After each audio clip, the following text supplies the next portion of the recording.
Para muchos el caso Loan destapaba lo que podría ser una enorme red de trata en la cual estarían involucrados funcionarios públicos, supuestamente también policía, justicia y hasta el Estado paraguayo, que era la viva representación de la complicidad del poder político en el crimen organizado, lo que mantenía en permanente alza la cifra de víctimas de trata a nivel nacional, porque no solamente visibilizaba este tipo de negocios espurios para quedarse con un vuelto, sino que además garantizaba el encubrimiento y la impunidad de todos los responsables, que nadie desaparecía sin que el Estado supiese dónde estaba. Ya pasaron más de 200 días desde la desaparición de Loan Danilo Peña, el nene de 5 años que fue visto por última vez caminando hacia un naranjal de un paraje rural de la provincia de Corrientes, en Argentina. En todo este tiempo se tejieron miles de teorías en internet, que fue entregado a una red de trata, que se ahogó en una laguna, que fue atropellado por uno de los acusados, que fue visto en un shopping de Barranquilla y demás. Sin embargo, nada de eso pudo probarse, aunque en los últimos 2 meses hay ciertas hipótesis que comienzan a cobrar fuerza: la desaparición de la víctima con fines sexuales. Por lo pronto, Loan sigue siendo un niño perdido entre los 85 que figuran en la página de Missing Children, como Guadalupe Lucero, esa nena de 5 años que desaparecía en San Luis en 2021, como Sofía Herrera, la pequeña de 3 años que fue vista en un camping de Río Grande el 28 de septiembre del 2008, pero la diferencia con estos dos casos es que en la causa de Loan hay 7 imputados relacionados con el hecho central que saben lo que pasó con el nene. Juan Pablo Gallego, el abogado que asesora a los padres del niño, asegura que la investigación toma un rumbo muy claro, que los hechos están demostrados en un 80% y que tienen la responsabilidad de los autores, la calificación legal y un procesamiento con 17 personas supuestamente involucradas. Los principales sospechosos siguen siendo los 3 familiares del niño que permanecen detenidos desde el kilómetro cero de la investigación: Antonio Benítez, de 38 años, Daniel Fierrito Ramírez, de 49, y Mónica Carmen Millapi, de 36. Esta última con arresto domiciliario desde el diciembre pasado. También la pareja María Victoria Cayaba, de 53, el exmarino Carlos Pérez, de 63 también, la tía de Loan, Laudelina Peña, de 46, Walter Maciel, de 44, el jefe de la comisaría que intervino en las primeras horas de la investigación. Y es que en la causa paralela hay otras 10 personas procesadas, entre ellas el presidente de la Fundación Alameda, Gustavo Vera, abogados y psicólogos pertenecientes a ciertas fundaciones como la Fundación Dupuy. Y es que a todos estos se les acusa de entorpecer la causa sembrando supuestas pruebas falsas y entrenando a testigos para dirigir la causa hacia la hipótesis de trata de personas, una teoría que la Fiscalía no descarta, pero que no tienen sustento. Estos personajes que están siendo muy reconocidos por la opinión pública desde hace 68 días que desapareció Loan, tenés algunos que están más complicados que otros, evidentemente, algunos que están más investigados. A ver, ¿quiénes fueron los primeros? Vamos a empezar. María Victoria Cayaba, esta funcionaria municipal de 9 de julio, y Carlos Pérez. Estos hombres que no formaban parte del círculo familiar y que acudieron a ese almuerzo en la casa de la abuela Catalina para comer ese guiso de gallina el día 13 de junio, de una explicación muy rara. ¿Cuál era la relación que tenían con la abuela Catalina? ¿Por qué habían sido invitados? A ver, era referente barrial zonal la abuela Catalina, y ellos, al tener este trabajo en la Municipalidad de Asistencia Social, tenían algún tipo de relación. Estas son las personas más investigadas en el sentido de que se los acusa de haber sido partícipes en el traslado eventual de Loan, si se confirma la hipótesis de la trata de personas o del rapto con relación al tema del narcotráfico. Es que muchos hacen la pregunta en este caso, un caso muy agrandado en Argentina y que luego se extendía a otros países. Es que a 7 meses ya de la desaparición de Loan, la línea que siguen los investigadores es mucho más terrenal. No hay un grupo narco detrás, ni una organización internacional de trata de personas, ni nada relacionada con la venta de órganos. Por ejemplo, el foco estaba puesto en 5 figuras destacadas de la causa, y alguna más también.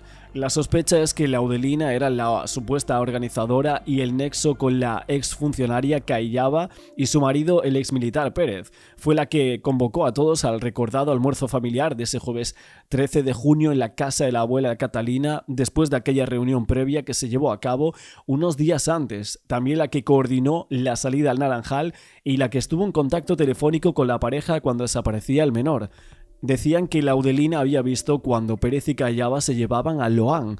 Ella decía, no digo que fue un accidente ni otra cosa, pero ella ve cuando se los llevan y por algo los cubre. Todo esto lo apuntaba el abogado de la familia del niño de 5 años, y es que Camila Núñez, la prima de Loan, que también estuvo en el encuentro familiar, volvía a declarar estas semanas. Antes de hacerlo solicitaba garantías debido al temor que tenía, lo que generaba una grandísima expectativa. Sin embargo, su testimonio no aportaba información reveladora, como muchos ya habían anticipado. ¿Qué ocurría después?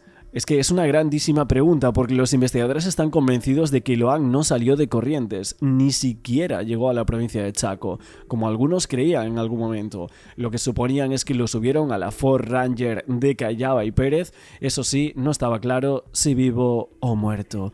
Y es que hay algunas personas que piensan que desde ese momento Loan ya no tenía vida. Bueno, creo que fundamentalmente, y esto en directa relación con los procesamientos de las últimas horas, ¿no? Una primera lectura de alguien desapercibido puede decir, bueno, pero estos son los encubridores, ¿y dónde está Loan? Gallego está buscando a Loan, la jueza está buscando a Loan. Entonces, lo que queremos que se pueda entender la envergadura es que la acción de estos encubridores, que no es el único delito el que cometieron, el encubrimiento, está en directa relación con los hechos y algunos tienen un doble rol. Claro. A ver, es verdad que de estos 10 procesados, muchos de esos detenidos se autodefinían como integrantes de la Fundación Dupuy falsamente. ¿Es verdad que tuvieron contactos o hay contactos determinados con gente de 9 de julio Corrientes antes de la desaparición de Loan? ¿Esto es verdad? Bueno, hay una persona que llegó antes de la desaparición de Loan, hay alguna vinculación con la intendencia también de 9 de julio. Bueno, luego pudimos determinar, escuchando al presidente de la Fundación, que al menos 3 de esas personas tenían contacto con él durante los procedimientos, lo cual permitió ir cerrando y viendo cómo montaron este encubrimiento y cómo se logró que ese encubrimiento persista hasta hoy, incorporando nuevos personajes para seguir obturando a los testigos. Entonces, esto es, digamos, por ahí has visto, Mariano, una resolución muy detallada de más de 500 hojas, donde la jueza ha prácticamente conectado todo. E insisto, no estamos ante los encubridores y faltan los autores. Acá se mezcla todo y las personas que ya hoy están procesadas, algunas de ellas tienen relación directa con el hecho. A ver, vamos a... La teoría que siguen los detectives es bastante grave porque está directamente vinculada a cuestiones con menores. En ese círculo aparece también el comisario Maciel y Benítez. Hay un dato que está en la causa y que muchos pasan por alto. Antes que el caso cobrara interés nacional, el jefe policial apuntó contra Benítez. Le pidió que se bajara los pantalones para revisarle el nepe. La primera hipótesis de Maciel no fue el extravío de un niño en un campo abierto, sino la de un posible ataque sexual. Por si fuera poco, lo subió a su camioneta y estuvo con él cerca de 50 minutos. Es que muchos se preguntaban si lo había presionado para que asumiera el delito. ¿Por qué Maciel estaría preocupado en cubrir a Benítez o Ramírez si hubiesen sido los que vio o lo vendieron? La línea de investigación que plantea un accidente en el camino rural cercano a la zona donde Nele fue visto con vida por última vez no está descartada, pero sí está bastante estancada actualmente. Laudelina declaraba que el hecho tuvo lugar en una curva próxima a la casa de la abuela Catalina, aunque esto resultaba poco probable, ya que nadie vio ni oyó nada. Era más factible que hubiese ocurrido a unos 500 metros más adelante en un camino alternativo que llevaba a una escuela. En esta hipótesis vuelven a aparecer Callaba y Pérez como motores de la trama. Si lo cargaron en la camioneta por temor a perder su reputación social y le salió mal. Lo que no cierra es que 7 meses después nadie confesase que Loan fue víctima de un simple accidente. Sabemos que el jueves 13 de junio Loan fue junto a su padre José Peña a almorzar a la casa de su abuela paterna Catalina Peña.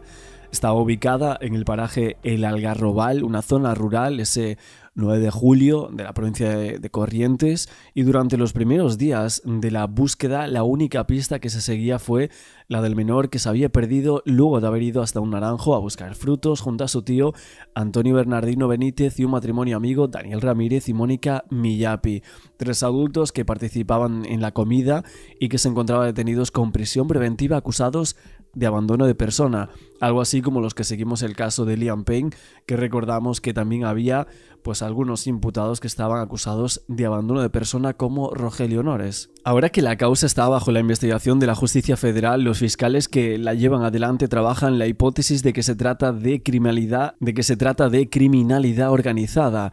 Así lo determinaba el fiscal federal de Goya, Mariano de Guzmán, y sus colegas Marcelo Colombo y Alejandra Mángano, que en este caso eran funcionarios a cargo de la Procuraduría cuando aceptaron la competencia para investigar la desaparición del nene de 5 años. Se cree que la pareja se habría llevado al niño en una camioneta blanca Ford Ranger, según lo que se decía en estas hipótesis, con la que llegaban hasta la casa de Catalina, y con ese mismo vehículo se habrían dirigido hasta una propiedad en la localidad de 9 de julio para trasladar más tarde al menor a un Ford Ka rojo que también les pertenecía.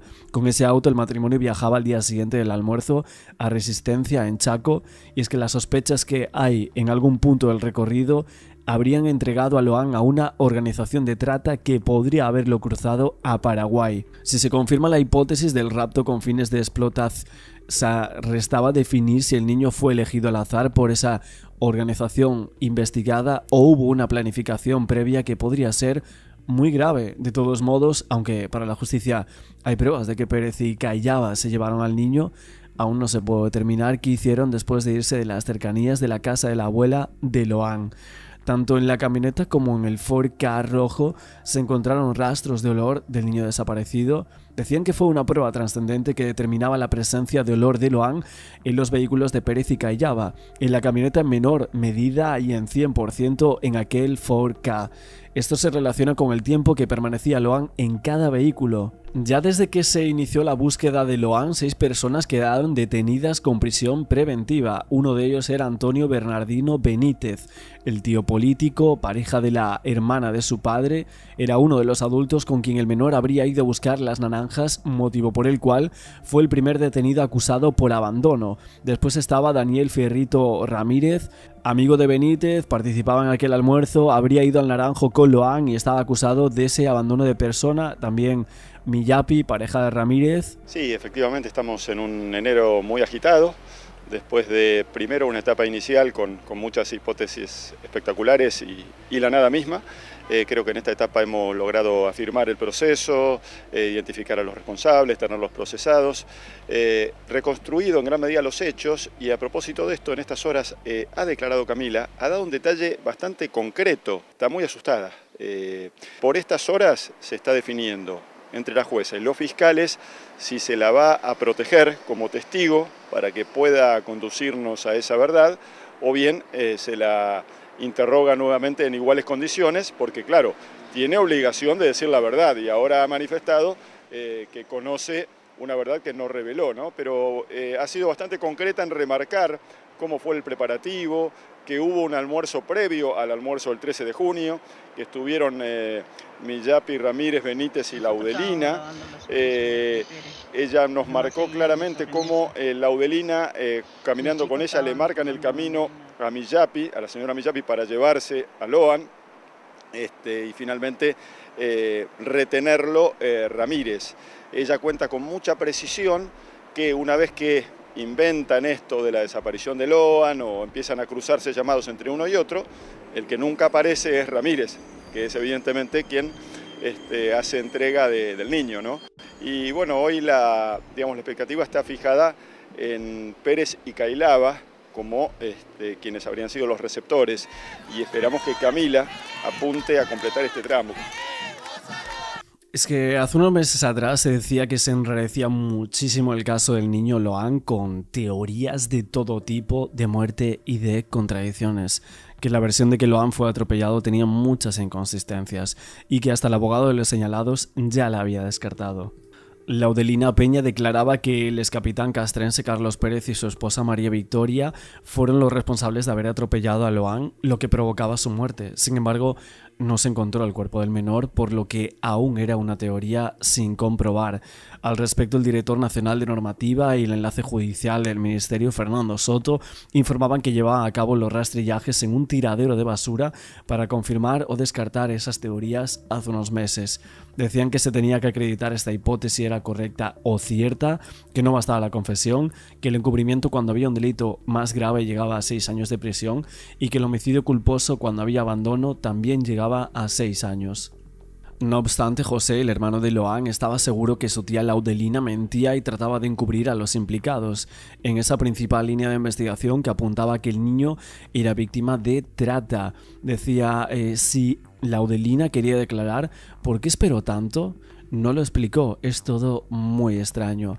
Lo anterior tomaba fuerza con lo declarado por Camila, la prima de Loan, luego de desmentir a Laudelina, quien dijo que fue testigo del atropello del niño por parte del matrimonio Cayaba Pérez y que todos habían olvidado dónde había quedado el cuerpo dado que estaban borrachos. En ese sentido, Camila indicaba que en el almuerzo solo hubo 2 botellas de vino para 8 adultos e incluso cuando todos salieron en busca del infante en un tramo de campo miró a María Victoria Cayaba con un raro comportamiento. Camila, la prima de Loan, decía Victoria no tomó alcohol ese día, ella estaba normal, ella estaba nerviosa y caminaba de un lado para otro. Para muchos el caso Loan destapaba lo que podría ser una enorme red de trata en la cual estarían involucrados funcionarios públicos, supuestamente también policía, justicia y hasta el Estado paraguayo, que era la viva representación de la complicidad del poder político en el crimen organizado, lo que mantenía en permanente alza la cifra de víctimas de trata a nivel nacional, porque no solamente visibilizaba este tipo de negocios espurios para quedarse con un vuelto, sino que además garantizaba el encubrimiento y la impunidad de todos los responsables, que nadie desaparecía sin que el Estado supiese dónde estaba. Es verdad que Camila Núñez, la prima política de Loan Danilo Peña, apuntaba contra la tía Laudelina por el nene desaparecido hace ya más de 7 meses y la colocaba en un rol incluso de jefa. Es que la investigación por la desaparición de Loan no se detenía ni mucho menos y en últimas instancias declaraba Camila Núñez, la prima política del chico, si bien dejaba entrever que por miedo aún no revelaba todo lo que sabe del caso, pero apuntaba a una persona como principal responsable del hecho. Esta era Laudelina. Es que en el tramo final de una extensa declaración ante la jueza federal de Goya, esposa del sobrino del papá de Loan, José Peña, se mostraba temerosa de su declaración que se conociese a través de los medios y revelaba que conocía muchas otras cosas relacionadas con el caso que puso en vilo al país a mediados de junio. Camila no era una testigo más, decía que había participado del almuerzo en el paraje El Algarrobal en las horas previas a la desaparición de Loan. Los abogados que siguieron atentamente su declaración dijeron que la joven apuntó a Laudelina al señalar que habría estado al frente de la organización que sustrajo a Loan esa tarde. Decía, vi muchas cosas que no conté. Hay que decir que, según la línea 145 del Programa Nacional de Rescate y Acompañamiento a las Personas, en Argentina se recibe en promedio una llamada cada 5 horas denunciando trata en Argentina. Esto equivale a miles de personas atrapadas en situaciones de explotación laboral, sex y otras formas de esclavitud. Ya en el año 2012 Argentina fue condenada por la Corte Interamericana de Derechos Humanos en el caso Fornerón por la existencia de compra-venta de chicos, en ese caso con fines de adopción ilegal, y se recomendaba la tipificación de un delito de tráfico. Más de 10 años después todavía no hay ley que penalice especialmente la compra-venta de seres humanos en Argentina. Para muchos la justicia oficia como títere del poder político, garantizando la impunidad de los principales cabecillas y de los funcionarios responsables de este tipo de organizaciones, que lo único que habrían logrado es que se condene a algunos de los principales jefes del negocio en la lucha de familiares, amigos, organizaciones políticas contra la trata y los derechos humanos. Sin embargo, estas redes, como forman parte de todo un entramado político, siguen operando igual.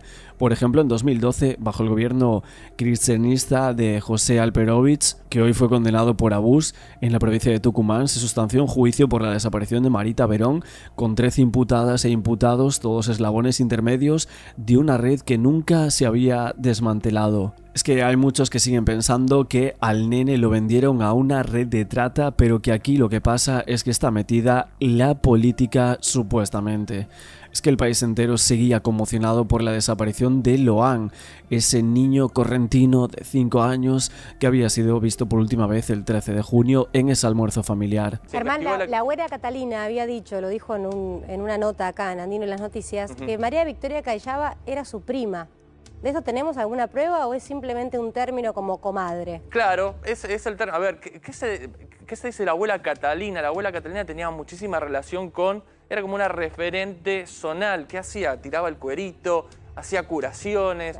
Era como una mamá para toda la gente del barrio y tenía ese tipo de relación no directa, no sanguínea, no cosanguínea con María Victoria Callava. En ese sentido es lo que por lo menos se pudo establecer. Buena relación con todos, salvo con su nuera, salvo con María, la mamá de... Porque se lo llevó a José. Loan, exactamente. Usó ese término, se lo llevó a José. Efectivamente, para avanzar, como decíamos hace un ratito en la conversación con Pablo, la última investigación que se hace que los podría relacionar directamente con el caso, si se sostenía la hipótesis de que a Loan lo habían atropellado con la propia camioneta Ranger de este matrimonio, no se pudo avanzar porque no se pudo cotejar el ADN masculino encontrado en la camioneta. Bueno, Mónica Millapi y Daniel Ramírez, quienes son los que acompañaron a Loan en esa caminata hacia el Naranjal, a 600 metros de la casa de la abuela Laudelina, para comer naranjas, un naranjal que no tenía naranjas, evidentemente, son los que hacen el abandono de persona. A ver, estos ya están detenidos por partícipe primario de ambos, ¿no? Partícipe primaria ella y él también, de la captación de personas con fines de explotación. Eso avanzó posteriormente. ¿Qué había pasado ese día? ¿Vos te acordás? Sí, claro. Guille recibe un llamado telefónico, Daniel Ramírez, presuntamente tiene un familiar, su hermano, en una situación delicada de salud. En ese momento ella también se pone a escuchar la conversación y ahí se pierde Loan. Este sería uno de los primeros vídeos que hacemos por aquí del caso de Loan Danilo Peña, este niño desaparecido en Argentina, uno de los casos más populares del último año. Queríamos hacer un reportaje comentando todos los últimos datos que habían aparecido en la prensa. Seguiremos analizando por aquí, si queréis, con más de las entrevistas de los familiares en la televisión, más de los datos que van saliendo en todos los medios locales argentinos y en tele. Así que, como siempre, no olvidéis ese like, que me ayuda muchísimo. Suscribiros al canal con la campana para no perderos ninguno de los vídeos que vamos a ir sacando cada día, y nos vemos mañana con más.